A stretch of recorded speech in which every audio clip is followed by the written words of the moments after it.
कि जिस दिन इस समाज का हर सफल व्यक्ति इस बात को समझ गया कि एकजुट रहने में ही भलाई है, उस दिन हमारी समस्याएं समाप्त हो जाएंगी। क्योंकि बुद्ध ने कहा है, पहला हेल्थ, दूसरा समाज, और सफलता तो झंक मार के आएगी। जानवर भी अपनी नस्लों को बचाता है, अपने कौम को बचाता है, समाज को बचाता है, देश को बचाता है, अपने घोंसला को बचाता है। को जय भीम, नमो बुद्धाय, जय भारत। और हम लोग की जो सामाजिक हैसियत है आज के डेट में, पहले बहुत अच्छा था, लेकिन पिछले 400-500 सालों से जो हमारी दुर्दशा है वो सब जानते हैं। उसके बाद संविधान आने के बाद हमारी स्थिति जो थोड़ी बहुत बदली है, और सागर जी जैसे लोग जिनको मौका मिला देश की सेवा करने का, मानवता की सेवा करने का और अपने लोगों की भी सेवा करने का, क्योंकि ये तो मानवीय स्वभाव है कि हम जिस समाज में पैदा होते हैं उसकी रक्षा करना भी हमारी जिम्मेदारी है। और उसमें भी तब और जिम्मेदारी बन जाती है जब आपके समाज के साथ जुल्म ज्यादती हो। अगर जुल्म ज्यादती करने वाले आप समाज में हैं तो आप पर अपराध है, और जिस समाज में हो रहा है तो आप बचाएं तो उस प्रोफेशन में भी रहें। लेकिन आज जो हालात हैं इसमें केपी चौधरी साहब का मैं बहुत दिल से इसलिए थैंक यू करता हूँ। बहुत लोग इनके खिलाफ भी बोलते हैं, बहुत इनके पक्ष में भी बोलते हैं, लेकिन बगैर केपी चौधरी साहब की आप बात नहीं करें ऐसा नहीं हो सकता है। पक्ष में हो या विपक्ष में बोलना पड़ेगा। और मुझे लगता है कि ऐसे लोग की बहुत ज़रूरत है, और हमारी ताकत यूनिटी में है। और जिस दिन हम लोगों ने अपनी, कहा जाता है कि कोई समाज अगर तकलीफ़ें नहीं बांटता है और खुशियाँ बांटना भी आपस में सीख जाता है तो वो समाज मजबूत होने लगता है। और चौधरी साहब जिस तरह से छोटी छोटी चीज़ों में लोगों को एकजुट करते हैं, ये काबिल तारीफ़ है। और ये तो एक बहाना है जन्मदिन, लेकिन जिस तरह से केपी चौधरी साहब इनिशिएट करते हैं, हम लोग मिलते हैं, यही हमारी ताकत है। और एक सामाजिक आदमी के नाते अगर हम लोगों ने यही छोड़ा है पिछले 60 साल में, धीरे धीरे जो हम छोड़ रहे हैं उसका खामियाजा भुगत रहे हैं। और चौधरी साहब का बहुत बहुत शुक्रिया कि वो हर 1 महीना 15 दिन पर हमें एहसास कराते हैं कि नहीं, अभी मैं हूँ और समाज के तौर पे हम एकजुट हैं। और इसको पता नहीं आप लोग कैसे सोचते हैं, लेकिन एक पत्रकार के तौर पे मुझे लगता है कि जिस दिन इस समाज का हर सफल व्यक्ति इस बात को समझ गया कि एकजुट रहने में ही भलाई है, उस दिन हमारी समस्याएं समाप्त हो जाएंगी। क्योंकि बुद्ध ने कहा है, पहला हेल्थ, दूसरा समाज, और सफलता तो झंक मार के आएगी। बहुत बढ़िया।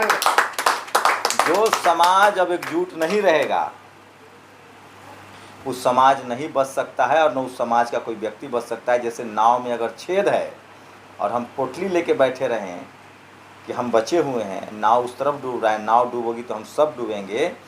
और हम लोग जिस तरह से आजकल डूब रहे हैं उसकी वजह है कि हम कहीं ना कहीं अपनी अपनी पोटली लेके बैठे हैं। और यहाँ जितने लोग बैठे हैं ये मैं तो बॉस जी को देखता हूँ, इंजीनियर साहब को देखता हूँ, सागर जी को देखता हूँ, हर कार्यक्रम में जिस तरह से ये लोग समय निकाल के आते हैं, इनको किसी चीज़ की कमी है। आप लोग तो सफल लोग हैं, क्या ज़रूरत है? अपना खर्चा करना है, पार्किंग का पैसा भी देना है, उसके बाद भी आते हैं। और मुझे लगता है आने वाले समय में ये हमारी नस्लों को बचाएगा। इसलिए आप लोग बहुत महान काम कर रहे हैं और मैं उसका गवाह हूँ। और ये सब विवरण मैं रोज़ लोगों को बताता हूँ। और जब तक हम लोग समाज के तौर पे एकजुट नहीं रहेंगे, आपको एक बात भी बता रहा हूँ, आज एससी समाज की हकमारी पर पूरा देश खड़ा होता है। आप ग्लोबली यूनाइट समाज हैं, और ये हमको शेड्यूल कास्ट और ओबीसी लोगों को समझाना है, और उसके बाद किसानों को भी समझाना है, जाट, गुर्जर, पटेल, मराठा, और अल्पसंख्यक समाज को भी समझाना है कि कैसे बारी बारी से हमारी हकमारी हो रही है। और जब तक हम एकजुट नहीं होंगे, हम एक समाज के तौर पे सुने होंगे, तो ये जो आप लोग कर रहे हैं सिर्फ जन्मदिन नहीं है, ये समाज की मजबूती के लिए ज़रूरी है, हमारी नस्लों के लिए ज़रूरी है। हम तो बहुत बड़ी बात है। हम तो हमारा जीवन तो गुजर गया है, लेकिन हमारे बच्चे की जाति जो है वो जाएगी नहीं। और ये हो रहा है कॉलेज, यूनिवर्सिटी, मीडिया, जुडिशरी। आज यूपीएससी के रिजल्ट के सारे फर्जीवाड़े सामने आ रहे हैं। इकोनॉमिक वीकर सेक्शन के नाम पर एससी के रिजल्ट, एससी सर्टिफिकेट बनवा कर लोग नौकरी कर रहे हैं, आईएएस बन गए, हैंडीकैप्ड बन के आईएएस बन रहे हैं।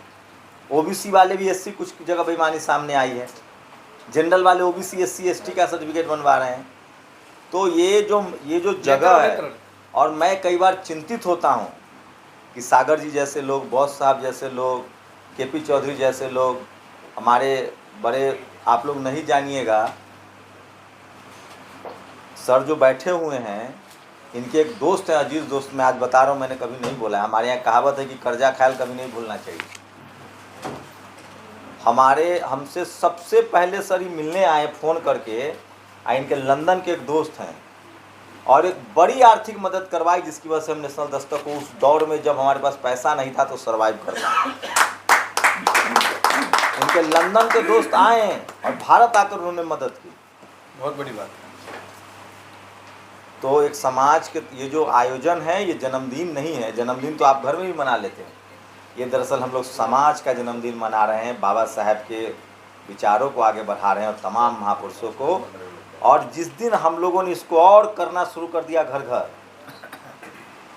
तब हमारा संवैधानिक अधिकार भी मिलेगा, ये मुल्क भी मजबूत होगा। इसलिए आप लोग जो ये कर रहे हैं, ये केक नहीं है, समोसा नहीं है, ये जन्मदिन नहीं है, ये हमारे नस्लों की बचाने की लड़ाई। उसके लिए बहुत बहुत आप लोग का शुक्रिया।